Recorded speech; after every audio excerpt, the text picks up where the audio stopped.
Well, thank you. Thank you very much.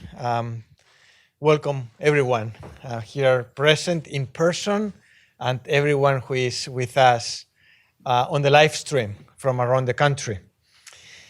Well, thank you. We have with us today Father Paul Lawlor, Dominican priest from Ireland, and he just told me that it's the first time that he is in Washington, D.C. So he just came, straight from Rome.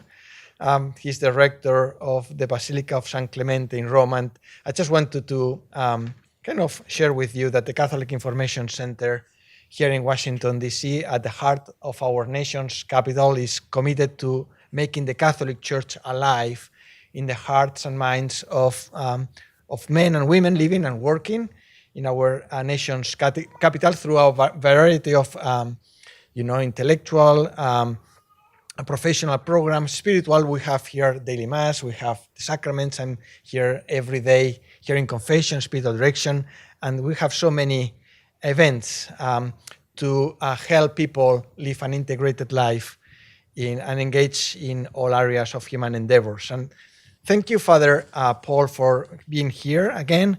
Father Paul Lawlor is an archaeologist and one of the leading experts on the Basilica of San Clemente in Rome. I remember when I was in Rome studying, I would go to that basilica several times, and it's beautiful.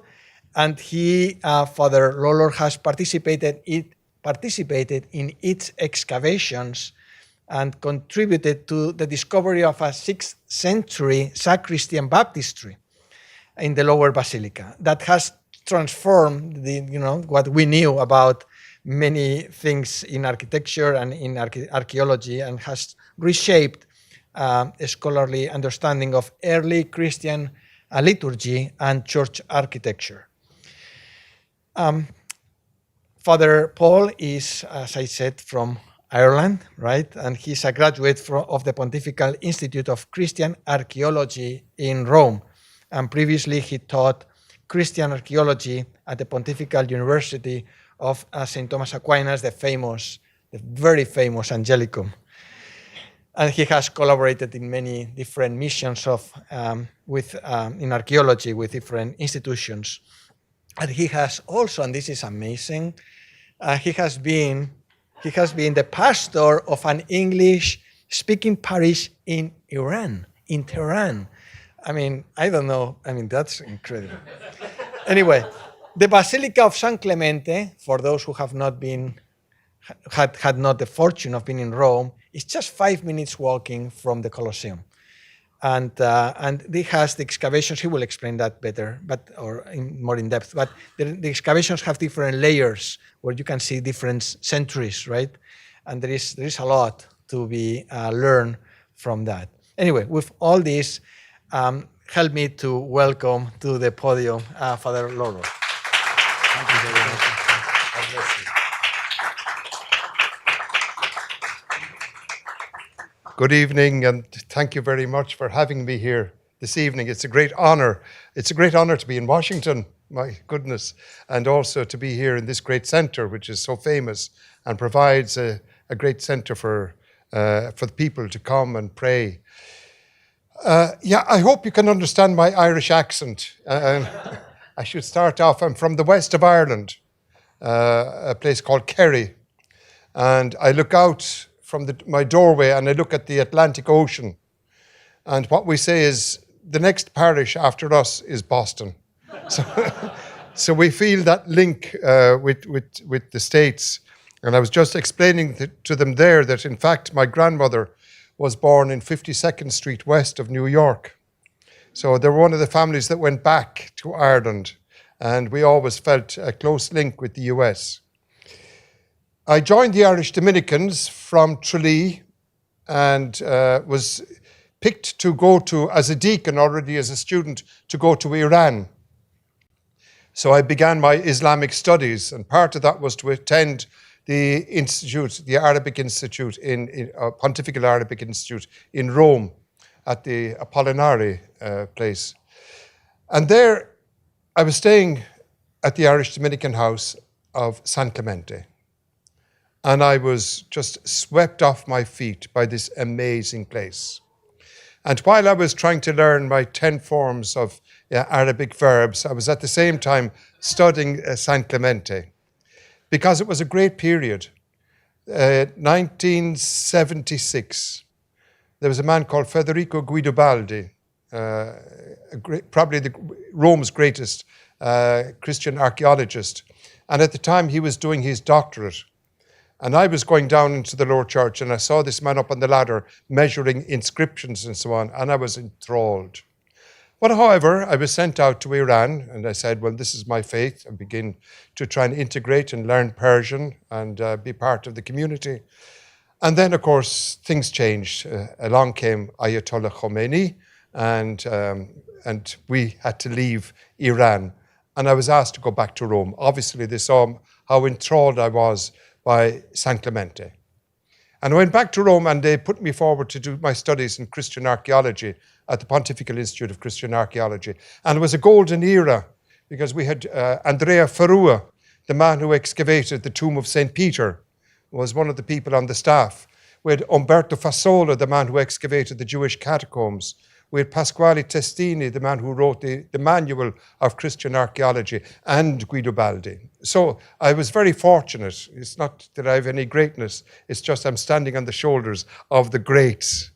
And we came to examine and study San Clemente, which I believe is one of the most beautiful and fascinating churches in the world. It's also one of the most studied, and that's what I want to talk about this evening, perhaps some of the more recent studies and understanding of San Clemente.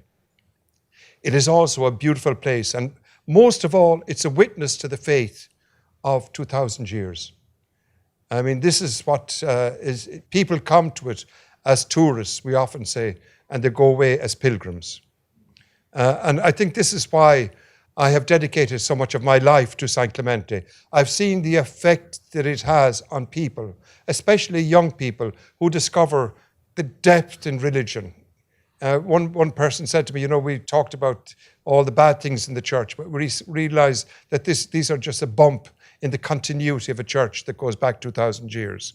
So we come to San Clemente, as you can see, from this old print of 1800. It's just down the road from the Colosseum.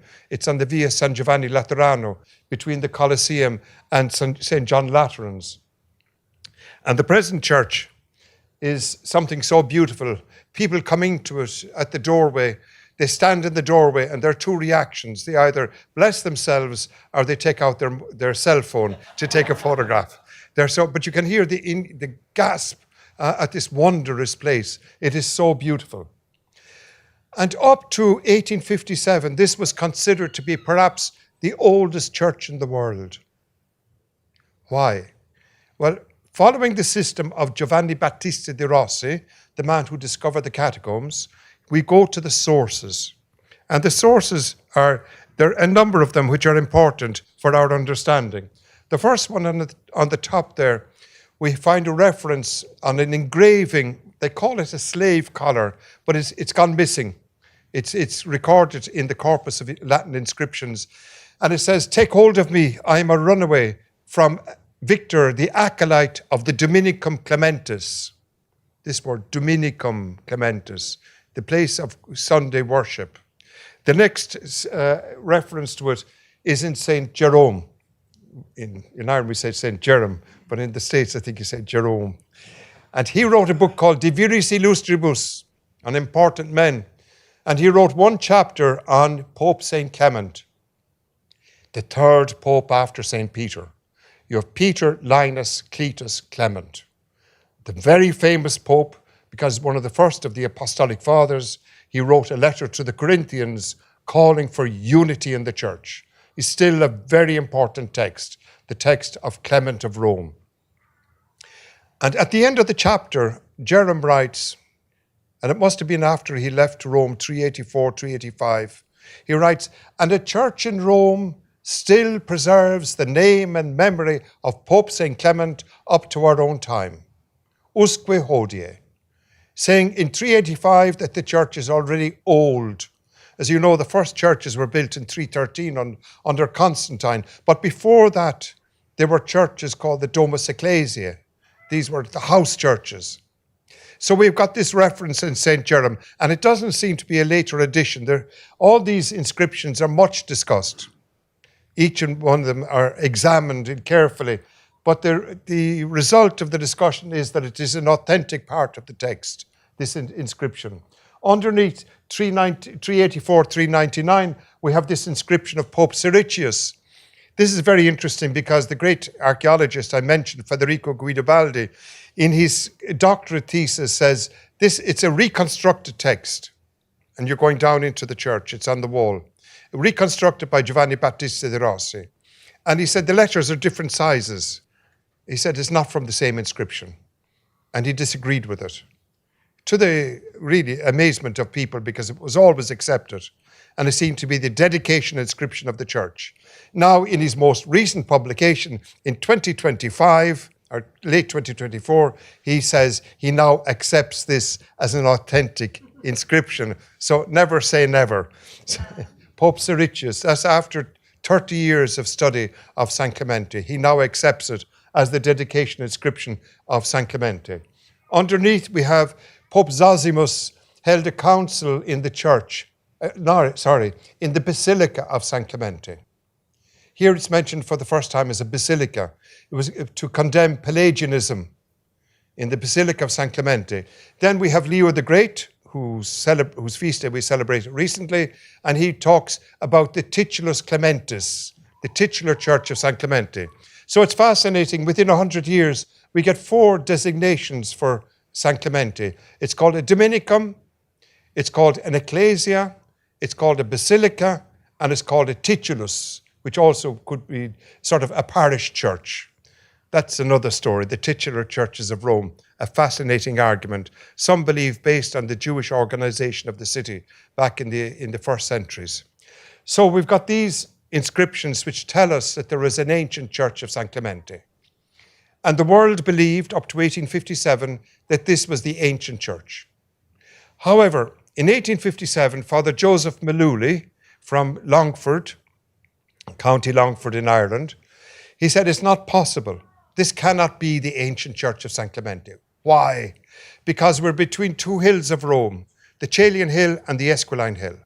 And this was a deep valley. And in cities over the centuries, the valley floor tends to rise.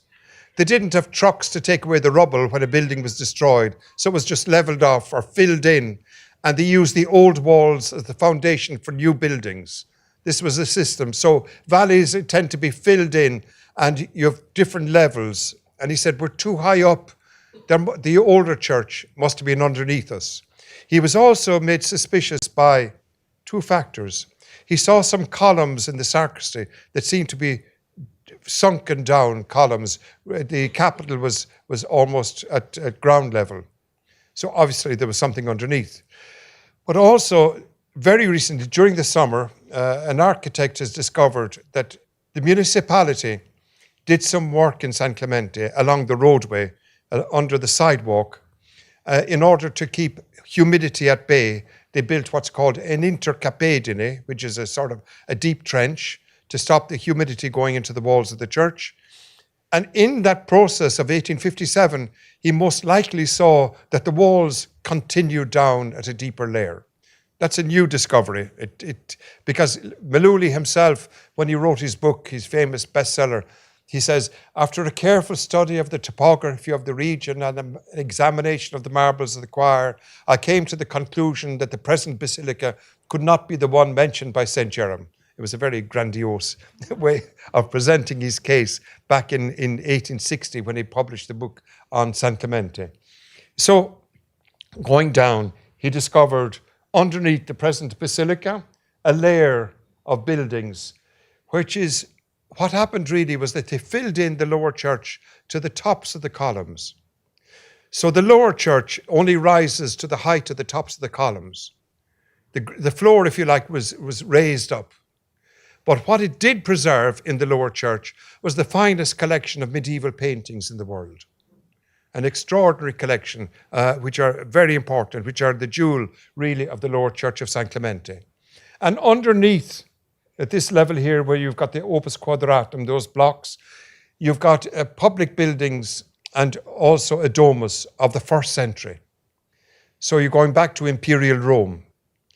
And up deeper under your feet, you've got the remains of walls, just small remnants of walls, which were built in the time of Claudius in the year 40 and were destroyed in the Great Fire of 64, Nero's fire, the result of which Peter and Paul were executed. So it's extraordinary to see a building where that was actually destroyed in the Great Fire of Nero. Peter and Paul were executed, and they say St. Mark began his gospel. So it brings us back to the earliest days. And underneath that, as you can see, there's a river. This Chesterton was intrigued by this river underneath San Clemente. He called it the lost waters of ancient Rome. In 1950, my mother and father drove from Kerry in Ireland for the whole year and drove across France. The car broke down and eventually they got to Rome and parked in one of the arches of the Colosseum. You could do it in those days. And they went up and my mother said, and we went to this church and we went down and we heard the lost waters of ancient Rome. My mother told me as a child.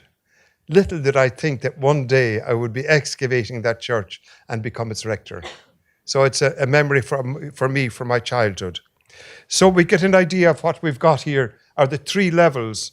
The lowest level, which you can walk through, is the 1st century. The one above that is the 4th century basilica, the remains of it, and above that the present glorious medieval church of the 12th century. And every century is represented by something. One of the most striking things about San Clemente is the continuity of life, where we can see the history of the city of Rome and the history of the church. So it's the wonderful thing is that one can descend down these great stairs and walk through the ruins of these early buildings. It's like traveling back in time. The buildings we want to look at, first of all, from the 1st century. You can see there are 2 structures divided by a small corridor. To point out if this works, yes, it's this narrow corridor. So above this, we've got the remains of a domus, or a house, some sort of a private house, separated by the corridor from a great public building, which was twice the length of the church. So the domus, if we look closely at the domus, we see that there are different stages of it. From the brick stamps, we date it to about the year 90. And you see the upper part here, the decoration, is this sort of architectural style that you get in Pompeii. Lower down, the area was turned into the center of the Mitraic religion. And you've got these niches which represent, we see later on, the Mitraic religion. So when it was first discovered, De Rossi, Meluli, they said, here we have the house of St. Clement. Because the Liber Pontificalis, different texts talk about the house of St. Clement. But this, of course, one man said, no, it's not possible, because St. Clement was obviously a Jew with a Roman name, hence a freedman. He wouldn't have had a house in the center of imperial Rome. So Joseph Lightfoot put forward, is the man who wrote the book on the Apostolic Fathers, 1880.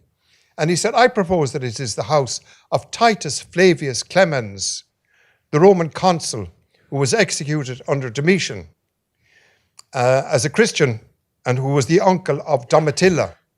So that was very fine, but people no longer took that seriously. They said that this is just wishful thinking when you want to bring the church back to the 1st century.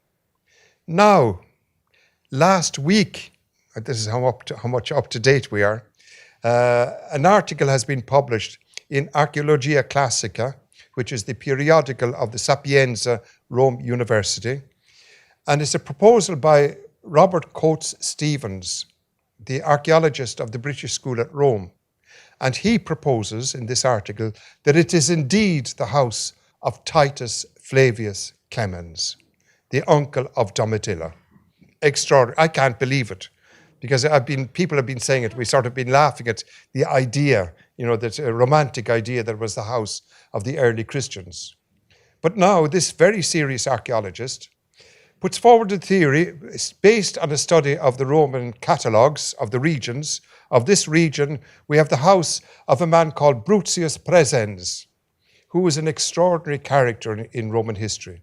Bruttius Praesens, he was a friend of Pliny the Younger. As a young officer in the Roman army, he was appointed to put down a revolt in the German legions who had allied themselves with Germans across the Rhine. This Bruttius Praesens waited until the Rhine melted and then went in and put down the rebellion. And as a result, he was given the lands in Rome.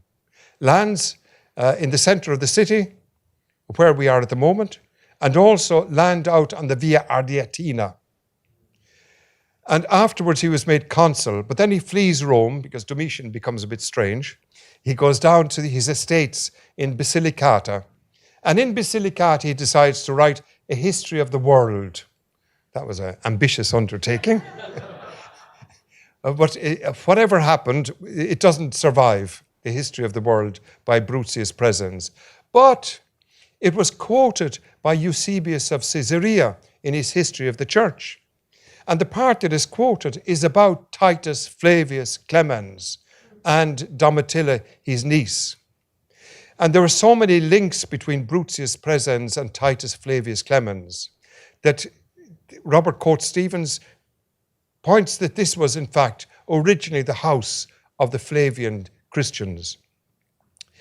Afterwards, this man comes back from exile, or he's down from his estates down in Venosa, and he becomes a consul yet again in his old age.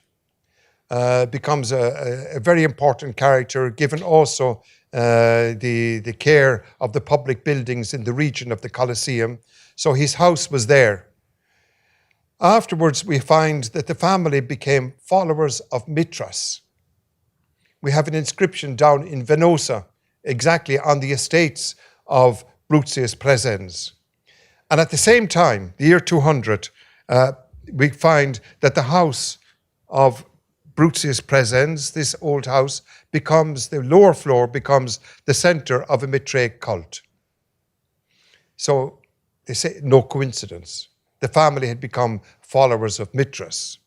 So one of the extraordinary things about San Clemente is this Mitraeum. And you find many historians, they just come to San Clemente to see the Mitraeum. It was a religion, a mystery religion, which took over Europe after 200. We find Mitraeums from Europus in Syria right across to Hadrian's Wall in the north of England. There's a Mitraeum in London, not half as well preserved as our one, of course. But you'll see it here. Sorry, that's the reference, just to anybody interested. Archaeologia Classica number 76, 2025, of the article by Robert Coates-Stephens of the British School at Rome. So what we find is this Mitraeum so well preserved because it too eventually under Christianity was buried, it was abandoned. And so it survives in time. We know very little about the Mithraic religion. There are no documents. What we've got are interpretations from archaeology. And we've got a man called Cumont, Franz Cumont, who gave the interpretation that it was a Persian cult which came into Europe in the 1st century and then spreads among the army. That idea was thrown out at Manchester about 1970s. And there are all sorts of new interpretations. Some people say it's based on one of the interpretations that is based on discoveries made in astronomy in the 1st century in Alexandria, namely that the precession of the equinoxes, that the Earth, while spinning on its axis, is also wobbling. And so there are epochs in time that last some 4,000 years. And so the killing of the bull that we see on the front of the altar is a reference to the end of the epoch of Taurus, when the spring equinox was in the constellation of Taurus. I'm not sure that it's true. But it's an interesting story because there's a vacuum. All sorts of new theories are coming up. But certainly, I believe there is a relationship with astronomy and the discoveries in astronomy. You've got all these animals which are related to astronomy. The Mitraeum is inside a triclinium, or a dining area of the old house. It was installed about the year 200. And so what you've got are these benches where they reclined. The fact that there was a meal and that the killing of the bull, the sacrifice, made Justin Martyr very suspicious of this religion, his writings, because the idea of it was too close to the idea of the Eucharist and so on. But later fathers of the church are more sympathetic, let's say, because the virtues extolled by the followers of Mithras are courage, truth, authenticity. It was a very military. For me, it's a bit like the Freemasons. That sort of a brotherhood, meeting in secret. But you have some extraordinary paintings from that period. This one in particular from the Mithraic period. And it's almost a Christ-like figure. I mean, the strength and the tenderness at the same time. But this is one of the Mithraic figures. One of the mysteries is probably the wrong word. One of the strange things is that we find many Mithraeums related to churches. So some people suggest that they were among the early converts to Christianity, that already their whole approach was something close to Christianity. And we find this painting, which is very much damaged, but which we hope will one day be restored. So that's the exciting thing now, that we've got this proposal by a very well-known and respected archaeologist, that Christianity in San Clemente goes back to the 1st century, the house of Titus Flavius Clemens. What happens then in the 4th century is that the building is taken over. And when they take over the building, they go back to the name Clement, the 1st century name. That might seem a bit exaggerated, but the land on the Via Ardiatina, which was owned by the Flavian family and was given to Brutius Praesens, goes back to the name, the Catacomb of Domitilla. So an extraordinary parallel that they're going back. And remember, Domitilla was a name going back 300 years before the 4th century catacomb. It was an ancient memory. And yet they went back to it. The memory was retained. They went back to the Flavians and this Christian presence in San Clemente and on the Via Ardiatina. The other building that we've got under San Clemente, under the actual body of the church, and for that reason, some people propose that this was the house of St. Clement, but it's not a house. It's an industrial building, what we call a horia. It's a storehouse. Philip Corelli, in his archaeological guide to Rome, believes that this is the mint where the coins were made for the empire. And these were the storerooms, a very large structure, twice the length of the church. Originally, the mint was up on the Capitol Hill, beside the temple of Junia Moneta. Monio means to advise, to warn. Monio monere. So this was Juno the warner, the person who advised, who said, be careful. And the mint was moved down to underneath San Clemente, and it kept the word moneta from Junia Moneta. So it's from San Clemente we get the word money and monetary. Some people say the Irish Dominicans are still making money out of it, but that's another question.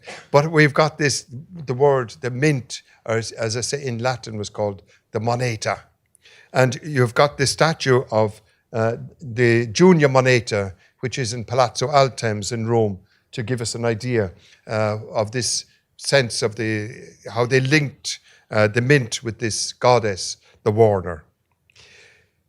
The building of the mint was deserted in the 3rd century. There was an uprising of the mint workers and also people associated with the Colosseum. And they attacked many soldiers. They talk about the tragedy of one of the legions dying in the back streets of Rome, killed by circus workers, but also the mint. And we have the destruction of the mint in the 3rd century. And it's filled in, abandoned. And above it, we've got a 3rd century building. It's very bare, very little to see, but it is a large hall. And we believe that this is the building which is talked about by St. Jerome, because it's only in the year 400, after the death of Jerome, that this becomes the Basilica of San Clemente. So this is one of the buildings we are studying at the moment to try and understand what it looked like, because it would be one of the few examples of a domus ecclesia, which that we can see today. It was a large hall. San Crisogano is something similar in Trastevere. So this became the great Basilica of San Clemente. Using the old walls, the dark colours here are some of the old walls, and then adding on the apse at this side, it becomes the classical Christian basilica, central nave, 2 side aisles, the great windows, And actually, it's still there to its full height in some places because the walls were used for the building of the upper church. What they did was they simply raised it to the tops of the columns. So the wall in the upper church, many parts of the wall are 4th century. And this is the story of somebody who came to San Clemente in recent years and asked, is it true that this wall underneath is the same wall as the wall above? And they said, yes. Is it true that the wall above is the same wall as the wall beneath? And they said, yes. And then they realized she was asking, it's the same church. And she became a Catholic. For the same reason that Newman became a Catholic, that the church of today is the continuation of the church of the fathers of the church. It goes back to the early church. So the continuity, as I say, is one of the great things. But there we have the original basilica, where the council of the church was held in 417. One of the curious things about the basilica is this open facade. It was, the fashion? We don't know. At the beginning of the 5th century, St. Mary Major, St. John and Paul's, San Pietro in Vincoli, all these early 5th century churches, all of this open facade. It meant that there was some sort of a courtyard in front of it, yet to be excavated. But it gives us an idea that for some reason, instead of doorways, they had a colonnade as you entered into the church. We don't know why. But within the church, there were great changes later made in the 6th century. In the 6th century, we have a priest, Mercury, Father Mercury, they still had pagan names, who took charge of the church. And he was elected Pope, but he changed his name.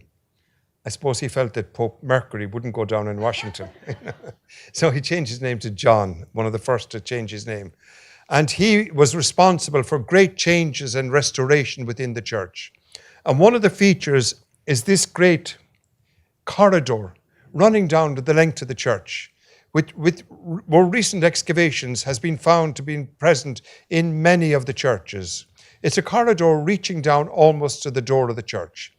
It's variously been called a chancel or a solia, which it isn't really because that's an Eastern church name.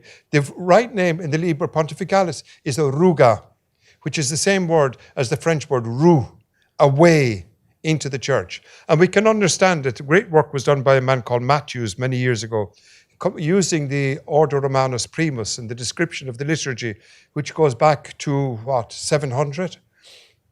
Describing the liturgy, how the Pope goes into the secretarium and then processes into the church through the ruga, through this corridor. I think we can understand it still because it still exists, in a sense. In St. Peter's, if you're ever in St. Peter's, when there's a great ceremony on, you'll get these wooden barriers going up the length of the central nave of the church to allow the processions to enter in and keep the people back on either side. And this was the function of the ruga. This reconstruction is done by Federico Guidobaldi. So gradually we're finding these were present in all the churches. Sometimes they were probably made of wood, and other times, like San Marco, 313, in Piazza Venezia, they were made in masonry. So you got different ones, but this one was made in marble, and this is the beauty of it. Because the slabs were afterwards taken up to form the Schola Cantorum in the upper basilica. And here we have the monogram of Pope John II, Ioannes. But the marble is not Italian marble, it's Greek marble. And now with the study, we believe that it was made in the workshops of Santa Sofia, ordered by Pope John II in the year 533. So 533, next time you're in Santa Sofia in Istanbul, look up and you see the balustrade, and it's exactly the same style as this. There's something a bit sad about this because 10 years afterwards, less than 10 years afterwards, the empire collapses. There's no more trade and commerce between Istanbul and Rome. This is the end of the era. This is the last of the Roman Empire. This is so beautifully done. It's extraordinary. This communication between Constantinople and Rome, which today forms part of the Schola Cantorum within the church. But as I say, this passageway was present in all the churches from the study of the floors. Another thing that was done in the 6th century by this Pope, possibly by Pope John II, was the addition over on this side of a new complex. And the first thing we get is the Secretarium. Now, there we are. In the Ordo Romanus Primus, we see that the Pope goes into, when he arrives from the Lateran, goes into the Secretarium, and they fix the readings, who's going to sing what, and the order of the procession, and they come out of the Secretarium. Now we have found a Secretarium, built within an older building, going back to the 3rd century. But this is 6th century. The Ordo Romanus Primus is 8th century. So now we've pushed the liturgy back 200 years. We'll be famous one day. This is an extraordinary discovery, really, the Secretarium. And then going on further, in the 1990s, we excavated behind this great wall, this retaining wall, and discovered the baptistry. The baptistry, which was entered with 2 columns into a very monumental area. And perhaps another room which is designated the consignatorium, which was the room for confirmation. So we've got this baptistry. Unfortunately, of course, it was abandoned in the 12th century. And what happens is that they take away all the marble. All the marble decoration is gone. What you see is the great baptismal font in the center for stepping into, like the mosaics of Ravenna, probably up to their knees. They're in the water and the water is poured over them, but they're going into the font, like into the tomb and dying to one's own self. And over here, you see all these white marks. These are, in fact, old amphora, which were used for attaching the marble decoration to the wall. So it must have been quite spectacular. A mosaic in the apse, all covered in marble. There are some small traces so that we can perhaps try to reconstruct it. But what else we found, I remember the day it was found, was this painting of Our Lady, which is 11th century. Very beautiful and mysterious. Our Lady holding the child Jesus. And this is 11th century. It shows us the baptistry was used from the 6th century up to the 11th century. You've also got the floor, which was made, which is like a symbol of the Middle Ages. You can no longer buy marble after the 6th century, the middle of the 6th century. What you do is you recycle the material you've got, and these simple mosaic pavements are made in the church. Now the paintings have been studied mostly by a man called John Osborne, who is the great art historian of San Clemente, man from Canada. But very recently, doing her doctorate at the moment, you've got a number of people working on the frescoes. One of them doing their doctorate is Claudia Gianfrilli, who's a student of Serena Romana, who was the great art historian of the Middle Ages Italy and produced the corpus, one of the authors of the corpus of medieval paintings. And she's doing tremendous work, great. The other person is Cristiana Filippini, who's studying the 11th century frescoes. She's a student of Herbert Kessler of Johns Hopkins University, the great American art historian of the Middle Ages. So she's doing a book on these later paintings, which will also be spectacular, just to show that the work is going on. So what we've got here is some traces which are really almost disappeared completely from the 6th century. There's some traces of painting. These were copied down during the excavations. But we do find fragments all over the church, particularly after the 6th century. Very often the decoration of the churches inside was opus sectile, or inlaid marble. You can see good examples of that in Santa Sabina. Over the columns, there's a whole decoration of inlaid marble. Afterwards, it's not possible to do this work, so the walls are painted. And the churches are covered in fresco. It must have been most spectacular. Here we can see some of them. This, by the way, is where Father Maluli came through in 1857 into an old crypt, and he saw the column standing in situ and realized he was in the Basilica of San Clemente. It was the great discovery moment. So we've got this fresco here, which has been dated to the 700s, and it's Our Lady represented as a Byzantine empress with the headdress in pearls, very badly damaged, but extraordinary sense of presence. It's not a narrative style, it's more like an icon, this representation of Our Lady. It's a place for prayer. It was probably an altar before it. The Byzantine Madonna, very similar to the paintings of Theodora, the Empress in Ravenna. Interesting that people have talked about it as a sort of a political background. They talk about the power of this painting. It was to tell people that the emperor was not the person really in charge, but it was the Lord himself and the Mother of God who were the people first to be obeyed. That it had this political overtones. So this is an amazing painting, and it has a profound effect on people. Really, it's one of the most lovely and oldest of the paintings. Then beside it, Claudia began her doctorate really with this painting here, which is she describes as the oldest painting of the General Judgment in Rome. A theme, of course, which is very important, which eventually ends up Michelangelo in the Sistine Chapel painting the General Judgment. But here we are back in the 9th century. And over here, rather like Santa Prassede, you've got the faithful, the saints gathered in the New Jerusalem, these lovely faces. On the other side, you've got a scary, scary picture because you've got this representation of the devil who has lost the human form in the early for the fathers of the church, because the human form is the image of God, and so it becomes a monster. And painted blue is because in some way identified with air and dampness, and this sort of becomes ethereal almost. This is the devil, and these are the damned who are here gathered by the devil in this side of the General Judgment. So this is at 9th century, huge fresco. On the north aisle. Another fresco you've got is the Ascension of Christ into heaven, also 9th century, probably 850s or so. You can see Christ is ascending, surrounded by the angels. Mary's underneath. This sort of a representation goes back to the 6th century. This is a 9th century version.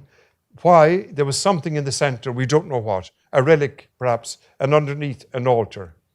We can date it because over on the side you've got this figure here, and the name is written Sanctissimus Dominus Leo IV Papa Romanus. It's a painting of Leo IV. Now we're up to Leo XIV. Congratulations, by the way, on your American. It's wonderful. But he's got the square nimbus, meaning that it's a portrait. So it would have been, at the time, the middle of the 9th century. One of the features is this blue that you've got up here. Blue was a very difficult color, as you know, in ancient times. The Egyptians invented a color blue, which was very difficult to produce. And the Romans took it over, and it continued to be called the Egyptian blue. But then they lost the technology. They couldn't produce the high temperatures. And this is regarded as the last example of the Egyptian blue that you've got in this scene of the sky. After this painting, they used lapis lazuli from Afghanistan, which is, of course, very expensive almost, as expensive as gold, and used for manuscripts and so on, not so much. So it's an interesting milestone in the history of art. Over here, you've got the great scene. It's the descent of Christ into limbo from the apocryphal Gospels. It's a very dramatic event, as they describe it, that Christ goes down into hell. We call limbo. He goes down, and the figure here is reproduced like imperial iconography, the emperor with a spear bending over and lifting up a fallen nation. In this case, it's not a spear, but it's the cross, which in the account he plants in hell. There is no place dark or deep enough where Christ won't go to rescue those who are in need.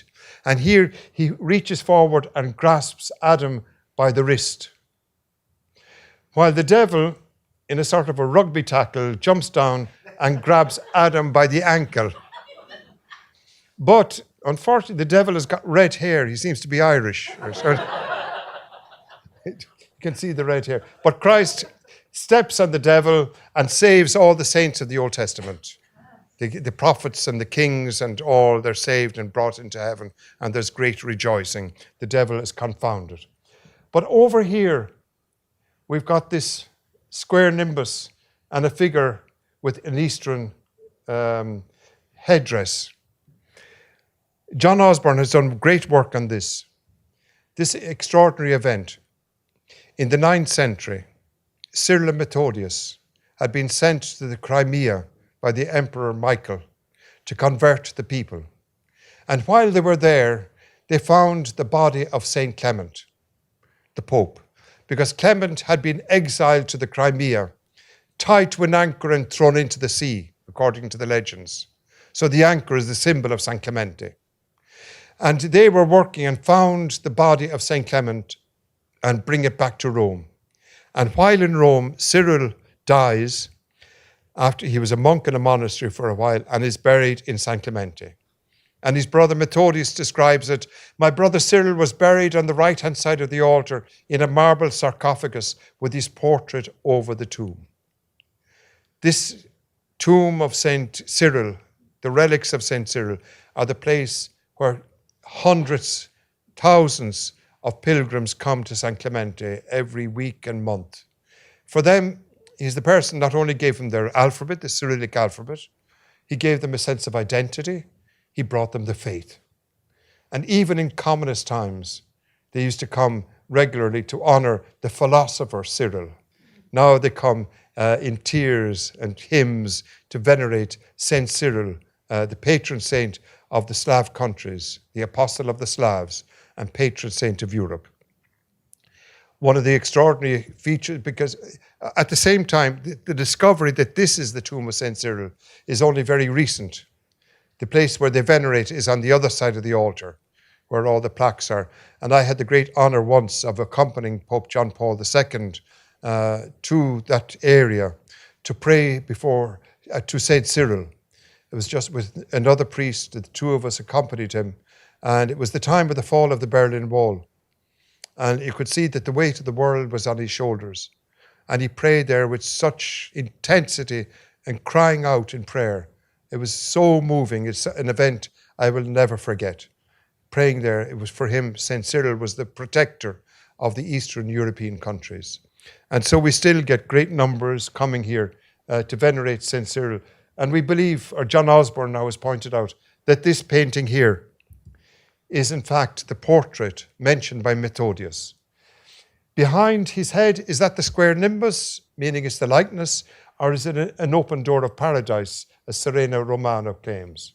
However, on the basis of this, Guido Baldi has done a reconstruction of what the tomb would have looked like. It's called an arcosolium, which is an arch coming out, and so it would recessed into the wall, the painting, and underneath would have been the sarcophagus. Where is it today? Well, it was brought up to the upper church in the 12th century, together with the relics of St. Clement and Ignatius of Antioch, whose body was brought back from Antioch in 637 with the Islamic invasions. It was brought back to the church close to the Colosseum, where he was believed to have been martyred. So that's the other paintings we've got are the most famous are these of the 11th century. And these are stories about St. Clement. That St. Clement, this extraordinary story, and this painting appears in every school in Italy, because the scene we've got is St. Clement celebrating Mass within his church. You can see the lighting system, the lamps between the columns. You can see on the altar the chalice and the paten, and the book open at the words, "The peace of the Lord be with you all." In his hand he holds the maniple, and he's got the pallium. Behind him are the clergy, and these two small figures here are not leprechauns. These are the donors carrying in their hands we don't know what. There are many things we don't know, and that's one of the things we don't know. Is it wax? Is it bread? There's a great discussion. On the other side, you have a story about St. Clement. According to the story, this lady here, Theodora, became a Christian. The husband wasn't very happy, and he tried to block the Mass. And he's struck blind, and he's carried out of the church.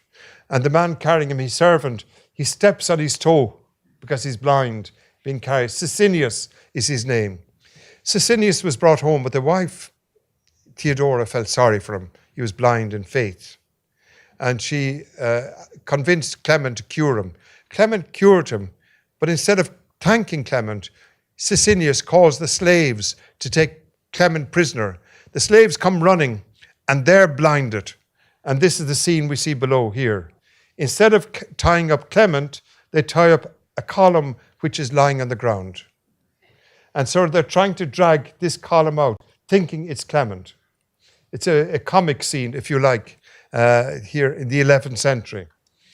What's famous about it is that up here you have the writing, which was normal in any monument or tomb or any place. The writing is in Latin. Ego bene de rapizia cum Maria uxor mea per amore Dei et beati Clementis. So that's the normal writing. But this, because it's done as a comic strip, it's written in the language of the people, the language we call today Italian. So it's one of the earliest examples of written Italian. And this is why it appears in all the school books, the writing that they're shouting to each other. Falite diretto calopallo, come behind and use a lever. And this man here says, Alberto, try. Alberto, you should pull it out is the best way. And then Sicinius uses a parolaccio, how do you say, a curse word he uses, to tell them to get it out of here.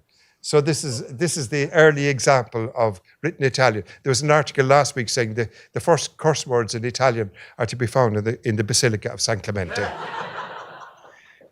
The other painting that we've got is this, another story from the life of St. Clement.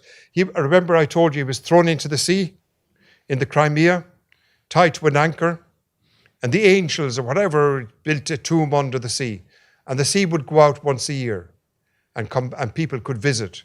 This woman went and lost her son in the tomb under the sea. She went back the following year to find his body, and she comes and there she finds her son alive in the tomb under the sea after 1 year. And she picks the son up in her arms. But look at this painting. This is like something from the Renaissance. It's quite extraordinary for the 11th century. There is nothing like it in the world for the 11th century. Something so tender and beautiful as this mother and child that we see here. Beside is the tomb, and here's the anchor. And here are the people coming out, led by the bishop from the nearby city. And this is rather touching for me because the name is written over the doorway. The name of the city, you can't see it here in this image. The name of the city is Kherson, where the war is between Russia and Ukraine, which is being destroyed. And there it is in the 11th century. Extraordinary to see it. Underneath you have the family who are the donors. Beno and his wife Maria, their daughter Aletilia, and they call their son Clement, they call their son. So the church existed from at least, perhaps from the 3rd century, certainly the 4th century, right up to the 11th century. In the 11th century, the conclave was held in San Clemente. They gathered to elect a new pope, and the Pope Paschal II was elected in the Church of San Clemente. And after that, it was he that ordered, perhaps because the church was now damaged, dark, damp, below street level, to raise the floor up to the level, to fill it in up to the tops of the columns, and to build a new church, a smaller church above. Because while the old church was built in the heart of Imperial Rome, we're now in what's called the disabitato, the zone which was, since the destruction of the aqueducts, the population moved down to the banks of the Tiber. And this area near John Latran's was now almost uninhabited.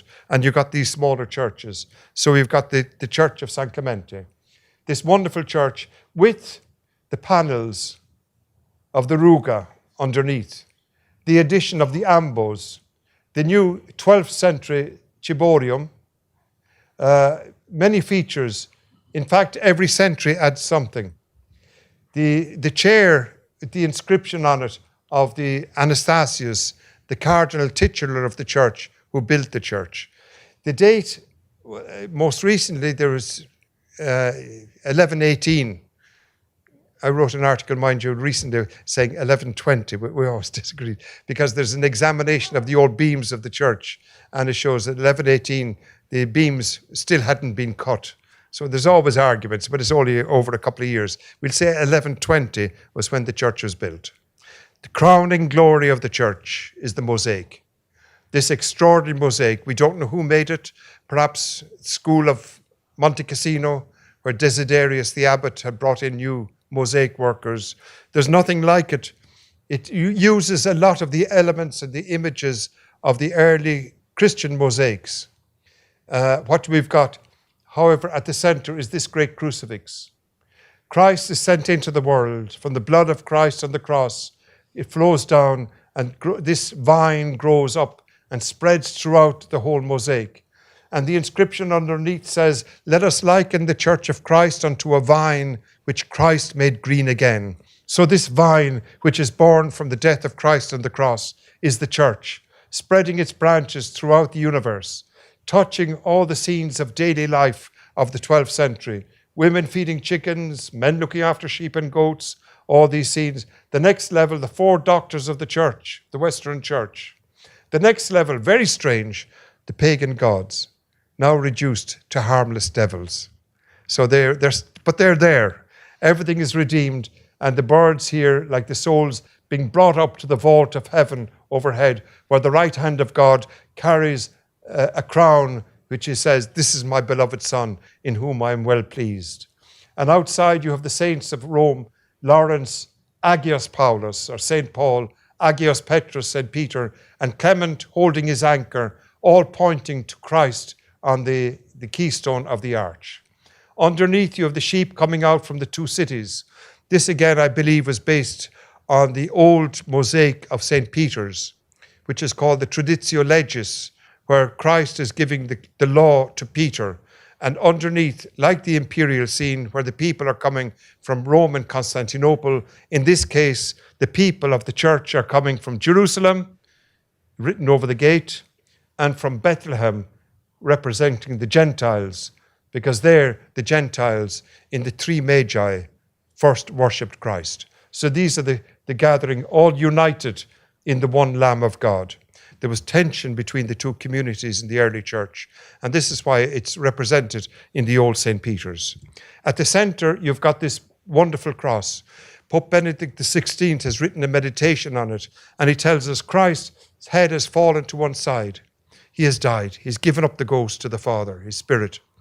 And yet, it's surrounded by peace and glory. It is a scene of the resurrection. Even though what we see is the Christ who has just died, it is surrounded. He is glorious in his love for us, in bringing our redemption.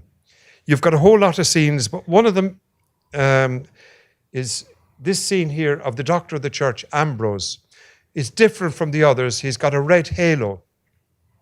Stefano Riccione, who has written a wonderful book on the mosaic of San Clemente, says the reason it is a red halo is it's because he is the author of the mosaic, the idea. It's based on a commentary called the Hexamenon of St. Ambrose on the first days of creation, where the cross is talked about as the tree of life, giving birth to the church. So it's an interesting new theory of Stefano Riccione, of an explanation of where the idea of the mosaic of San Clemente comes. There are a whole lot of other pictures, like this one here of the deer, so beautiful. The deer that runs for running streams, searches for running streams, like the faithful coming for the sacraments.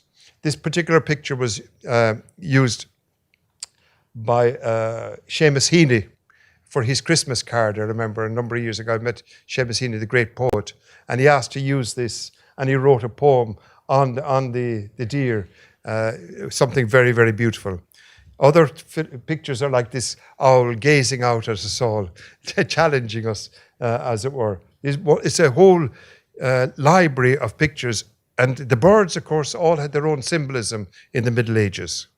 The other feature of the church is the great floor of the church, made up of old Roman marble, red porphyry from Egypt, green porphyry from Greece, the giallo antico from Tunis. They gathered marble in the Roman times from all over the Roman world. So you're walking on the Roman Empire. You see all different parts, different countries, to make this wonderful design of the Cosmatesque floor, the Cosmati family, who laid out this wonderful floor. One of the features of San Clemente is this tabernacle, often overlooked. It shows the devotion to the Blessed Sacrament, and it was made in 1299. Boniface VIII made it, or had it made, with his nephew, who was Cardinal Titular of the church. And it's very beautiful, made by the school of Arnalfo di Cambio, the great sculptor of the Middle Ages. And in it, you've got this representation, Boniface VIII with his nephew, presenting his nephew to Our Lady and the child Jesus, and this other saint. Do you notice anything strange about it? Boniface.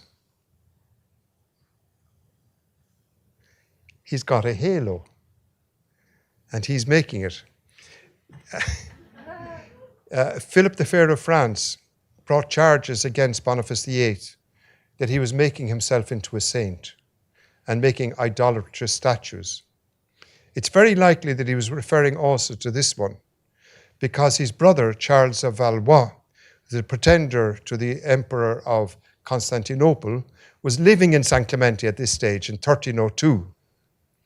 So what happens, of course, is that the French army comes down to the Pope in Anagni and beats Boniface VIII across the face, the famous Schiaffo di Anagni. A lot more happened because he retired to Rome and died there. But it was the great division between France and the Vatican. And some people think maybe this little 2 centimeters high bit of a halo was one of the reasons for this incredible event. So this was made in 1299. Then the next thing we see is this chapel in 1430, when the Pope came back from Rome and Martin V had ordered the cardinals to restore their churches. The man who restores this is Masolino di Panicale. And you've got this wonderful fresco. It's the beginning of the Renaissance. Not only are the colours so vivid and beautiful, but also they have learned the rules of perspective. You're looking into the rooms and what you see, the various events that are depicted. But from the outside, what we see is that you've got the Annunciation. The colours have changed because they use lead in the white for the angel. But you've got this wonderful scene of the Annunciation that we look into, and underneath you of the crucifixion. 2 events which are linked up theologically, because the Annunciation is the beginning of the life of Christ in the womb of Mary. And the crucifixion is the death of Jesus, the full life of Jesus, which was supposed to have, both events happened on the 25th of March. So they were linked in and they were seen as vitally important. Later on in the 1400s, this one is actually 1475, the year I think Michelangelo was born. You've got these monuments, which are often, again, overlooked. People don't see them, but you've got here St. Peter presenting the cardinal. It's a monument to the cardinal who has died. But we see that, in fact, Peter is presenting the cardinal to Our Lady and Jesus. And we look at the next scene, we see that Mary is looking steadily outward, but the child Jesus is looking across at the cardinal with great tenderness. I love that sculpture from 1475. Then we have these altars that were added in 1600. This was an altar of the Nativity, which was transformed into the altar of the Holy Rosary in 1725. That's what it was like last year. And after the restoration, a year's restoration, this is what it's like now. So it's so beautiful. And you have the angels dancing and the angels playing music. It's such a joyful scene that was made for the Nativity, which is now over here, the painting. And Sebastian Conca painted this new painting of the Rosary, Our Lady giving the Rosary to St. Dominic and St. Catherine. So that's quite a responsibility for the Dominicans that we were given the Rosary to spread. But there is the scene. It's so beautiful and full of light. And this is going to be the new colour of the church in the present project of restoration. Another chapel that we've worked on, the scaffolding was taken down, I think yesterday. Was it, Alessandro, yesterday? It was taken down. And this is what the paintings were like, crumbling away, disappearing into nothing. Just got in time. And this one now is this. Isn't it wonderful to see the transformation? Following all the exact rules of restoration, which are always reversible, is done in watercolor paint. Is such a diligent, we've the best restorers doing these wonderful scenes. Another scene that was like this is the angel playing the harp beside God the Father, and that today is like this. So extraordinary. Extraordinary angel also with earrings. It's unusual. But it's sort of foreshortened because it's meant to be seen from low down. And at the same time, the restorers are doing the vaulting, which is very unusual. The only one in Rome, it's made in ceramic. It's a ceramic vault. It looks like marble almost, but it's in fact ceramic. The other great work that was done in the church in 1725, Clement XI restored the church, put in this great Baroque ceiling and these wonderful frescoes, the best artists of the time. And we've got these are now being restored because they're in a very bad state. From below, it looks quite spectacular, but in fact, when you come closer, you can see all the cracking taking place and gradually crumbling and falling to the ground. So this is being restored. Here's another scene of that period, 1725, where you've got the Emperor Trajan condemning Ignatius of Antioch to death. There's Trajan pointing to the gods, but Ignatius points to heaven, to the Lord, to the one Lord. Well, a curious thing over here I discovered, there's a man wearing glasses. So I don't know how he got into the scene, but there he is. Another scene, I love this one, is Ignatius bidding farewell to Polycarp in Smyrna, Izmir we call today in Turkey. But wonderful colours. But again, a lot of it is destroyed, and we're hoping this will soon be restored. This one is particularly important now, especially as a result of the recent studies, because this is Domitilla. It's very interesting that the memory of Domitilla continued in the church across the centuries.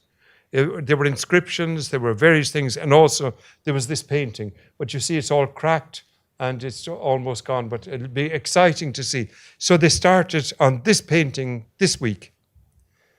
Here, the restorers are working away up on the ceiling, this scaffolding, and you can see what they're doing is they're inserting wood and painting and restoring the gold leaf of the ceiling.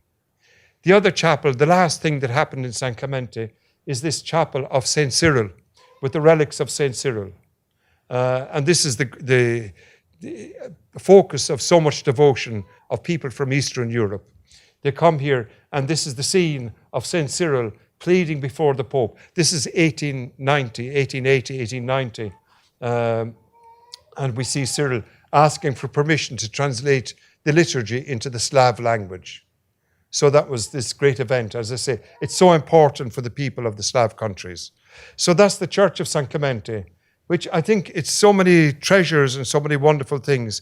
But the most fascinating thing is the continuity. Going from the first century, every century represented as an expression of faith, the beauty of people's faith and their belief in the Lord and the working of the Lord in people's lives. That every century has contributed something.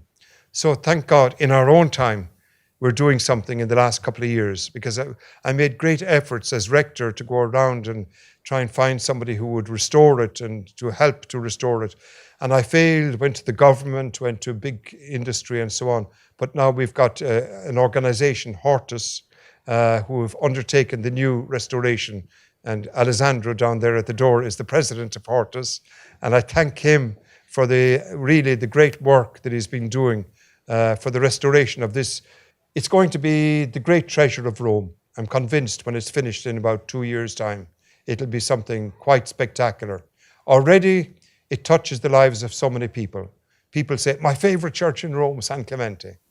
And now it'll be something quite extraordinary when it's finished.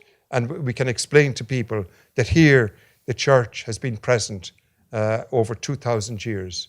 And you can travel down in time through the different ages of the church. So thank you very much for listening to this.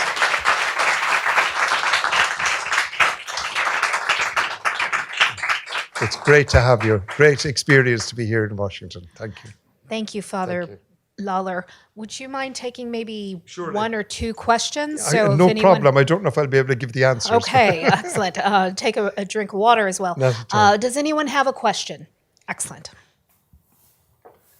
The first two wall paintings of the individuals that you showed looked like fan portraits.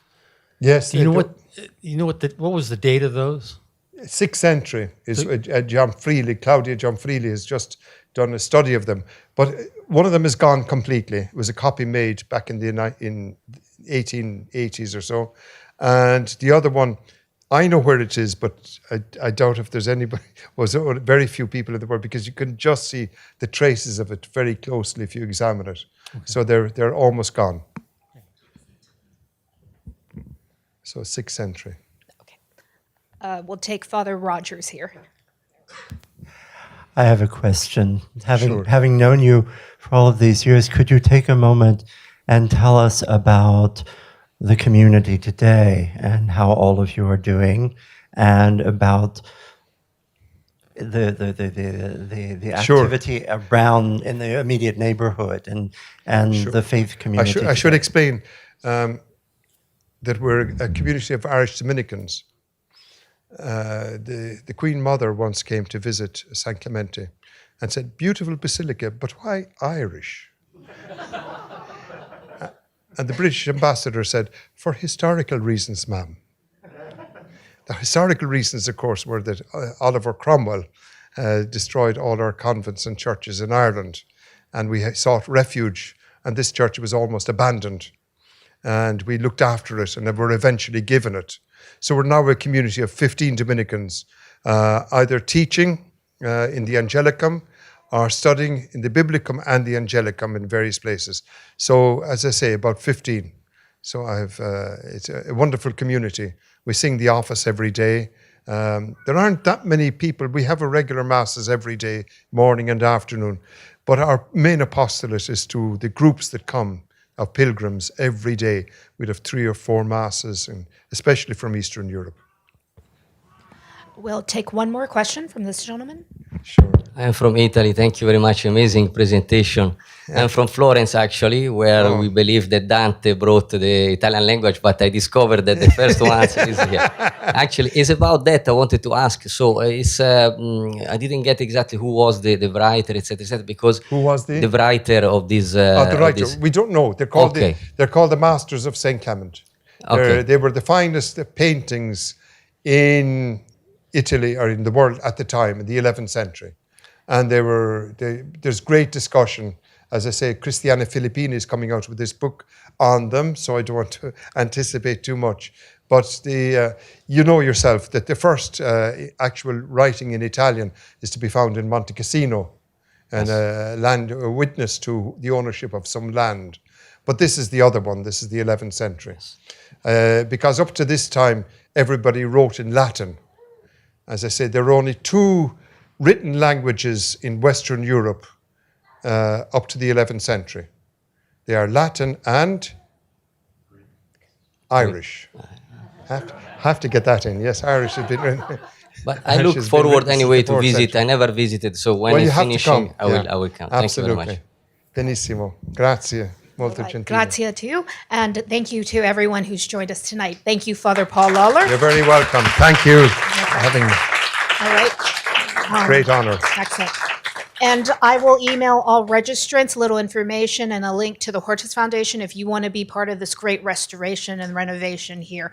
But please come and join us outside for a little light, happy half hour, and there are a few sandwiches left as well. And please do come back to the Catholic Information Center. Thank you. Thank you. Well done. You're very welcome. Did I go on too long? I don't know. Am I